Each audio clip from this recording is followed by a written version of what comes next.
माँ शारदे को नमन करते हुए हम नए सेशन में कक्षा 8वीं के प्रथम पाठ सुभाषितानी की शुरुआत करते हैं। गुणा गुणज्ञेषु गुणा भवन्ति ते निर्गुणं प्राप्य भवन्ति दोषा सुस्वाद्युतो या प्रभवन्ति नद्ये समुद्रमासाद्य भवन्ति पेया। ये तो देखिए श्लोकों को थोड़े तरीके से बोलना है।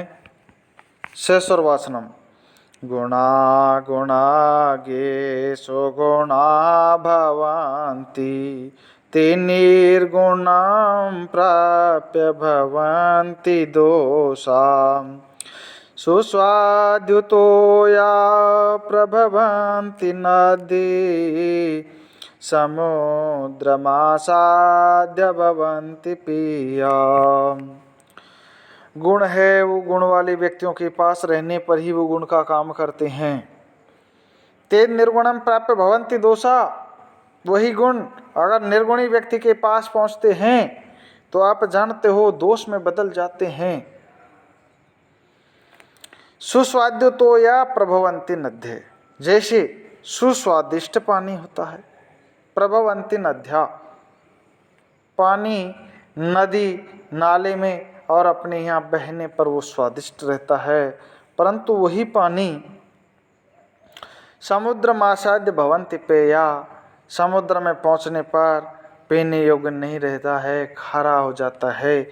ऐसे उस पानी की स्थान या संगति अच्छी नहीं होने के कारण वो पीने योग्य नहीं रहा। तो प्यारे, हम सबको अच्छी संगत करनी चाहिए। अच्छे की शरण में रहेंगे, अच्छे के साथ रहेंगे तो क्या होगा, उसका उद्धार हो जाएगा। नहीं तो आप जानते हो इस पानी की तरह आपकी भी गति हो सकती है। साहित्य संगीत कला विहीना साक्षात पशुपोच्छ विषाणहीना तृणं न खादन्नपि जीवमाना तद्भागधेयं परमं पशूनाम्। यहाँ भर्तृहरि कवि के द्वारा समझाया गया है। साहित्य संगीत और कला से रहित व्यक्ति को साक्षात पशु के समान माना है। पशु भी कैसा, पूंछ और सींग से रहित। तृणम न खादन नपि जीव माना, घास नहीं खाता हुआ वो जीवित रहता है। तद भाग देयम परमम पशुनाम, ये तो पशुओं का परम सौभाग्य की बात है। कैसे, अगर वही मनुष्य घास खाने लग जाता तो पशुओं के लिए घास भी नहीं मिलता। अर्थात इंसान के लिए कवि ने एक व्यंग्य कसा है। कैसे कहा है, साहित्य संगीत और कला से रहित व्यक्ति साक्षात पूंछ और सींग से रहित पशु के समान है। वो घास नहीं खाता हुआ जीवित रहता है। ये पशुओं का परम सौभाग्य है, क्योंकि पशुओं के लिए चारे की कमी आ सकती थी। इसलिए कवि ने व्यंग कसा है।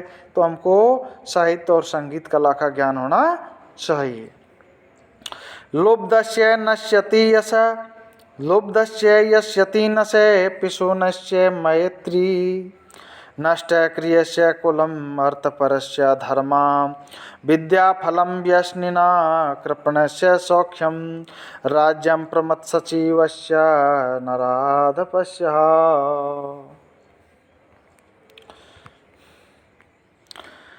लुब्धस्य यस्यति नशे, लोभी का यश नष्ट हो जाता है। लोभी का यश नष्ट हो जाता है। चुगलखोर की मित्रता नष्ट हो जाती है। नष्ट क्रियस्य कुलम, नहीं कार्य करने वाले का कुल है वो नष्ट हो जाता है। अर्थपरस्य धर्मा, अर्थपरायण स्वार्थी का धर्म। विद्याफलम व्यसन, जो व्यसन करता है उसका विद्या रूपी फल है वो नष्ट हो जाता है। चाहे आप कितने भी अच्छे विद्वान हो, परंतु आप व्यसन करते हो, नशेबाजी में लिप्त हो, तो आपकी पूजा नहीं हो सकती। आपके गुणों की दुनिया पूजा नहीं करेगी, बखान नहीं कर सकेगी।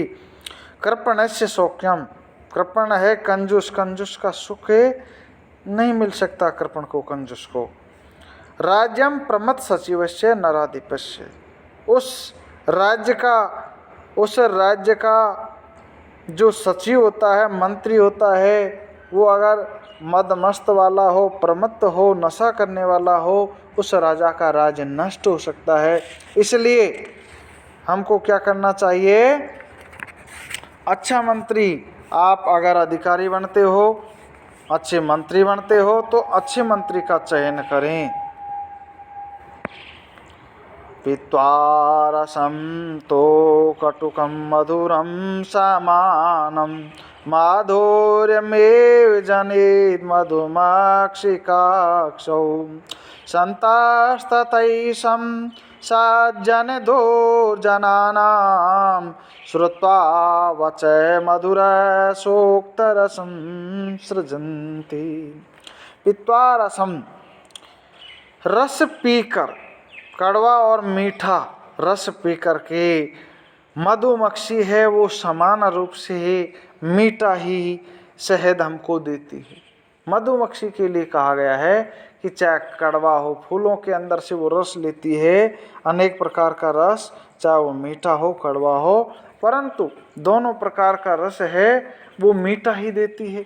ऐसे ही सज्जन व्यक्तियों के लिए कहा गया है कि सज्जन व्यक्ति संत तथैव, इसी प्रकार संत क्या करते हैं? सम सज्जन दुर्जना नाम, वो सज्जन और दुर्जनों की वाणियों को सुनते हैं। वच मधुर सुक्ति रसम सृजंती।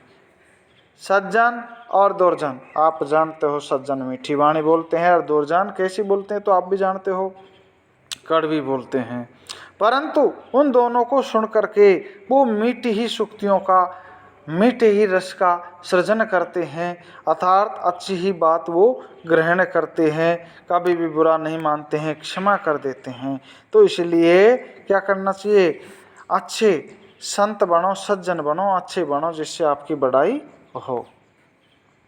विहाय विहाय पौरुषं यो हि देवमेवावलम्बते। विहाय पौरुषं यो हि देवमेवावलम्बते।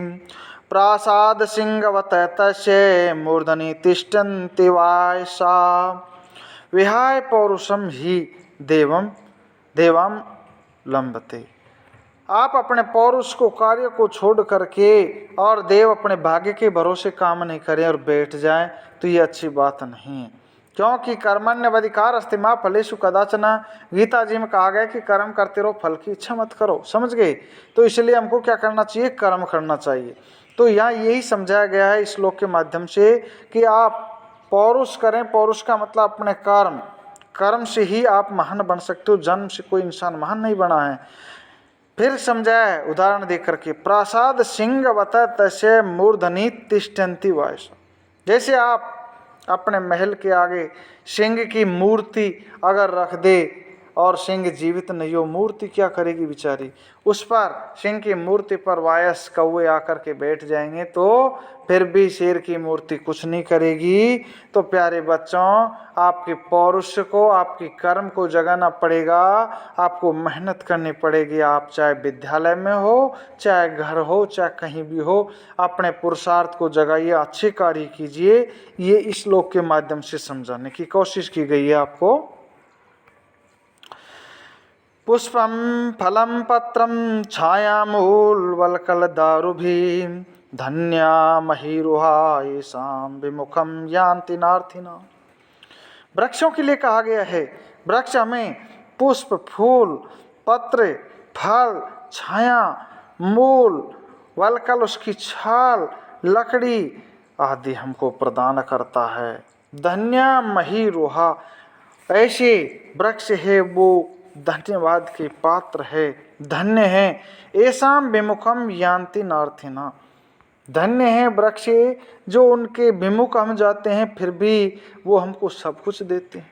इंसान उनके फल फूल लकड़ियाँ सब कुछ लेते हुए भी अपन क्या करते हैं? वृक्षों को विनाश करते हैं, नष्ट करते हैं। परंतु फिर भी वृक्ष हैं हमारे विमुख नहीं जाते, हमको सब कुछ प्रदान करते हैं। ऐसे अच्छे इंसान भी कभी भी उल्टे नहीं चलते हैं, सब कुछ मतलब देते चलते हैं। उन्हीं का ही नाम इतिहास में आया है। आप जानते हो। इतिहास में नाम कौन का हुआ है? जिन्होंने अच्छा काम किया है। नहीं तो आप जानते हो, आदमी मुसाफिर है, आते जाते दुनिया में कुछ यादें छोड़ जाते हैं। चिंतनिया ही विपदाम आदावे वै प्रतिक्रिया, न कूपे खननम युक्तम प्रदीप्ते वनिनाग्रहे। चिंतनिया ही विपदाम आदावेव प्रतिक्रिया, पहले ही विचार कर लेना चाहिए। विपदा के आने पर अपना कोई कार्य शुरू करें कि बोले ये समस्या आने वाली है, परंतु हम क्या करते हैं? कोशिश नहीं करते हैं। तो अच्छे इंसान क्या करते हैं? विपदा के आने से पहले ही उस पर विचार कर लेते हैं, तैयारी कर लेते हैं। न कूप खननम युक्तम प्रदीप्ते वनिनागृहे। न कूप खननम, कुआं खोदने लगे कब? घर में आग लग गई, अपन कुआं खोदने लगे। बोले कब तो कुआं खुदेगा और कब आग बुझाओगे? बरसात आने से पहले ही तालाब की पाल बांधनी चाहिए। अगर बरसात आ गई, तालाब की पाल बन जाएगी क्या? परीक्षा आ गई और आप तैयारी करने लगे तो पास हो जाओगे क्या? तो आप सोचिए, इसलिए हमको पहले ही चिंतन करना चाहिए, विचार कर लेना चाहिए। ऐसे ही प्यारे बच्चों, आपको विचार करते हुए अपना कार्य करना है, पढ़ाई ढंग से करनी है। इस पूरे पाठ का आपको अर्थ लिखना है अपनी नोटबुक के अंदर। फिलहाल आप इतना ही, आगे अगले चैप्टर में आपको पढ़ाया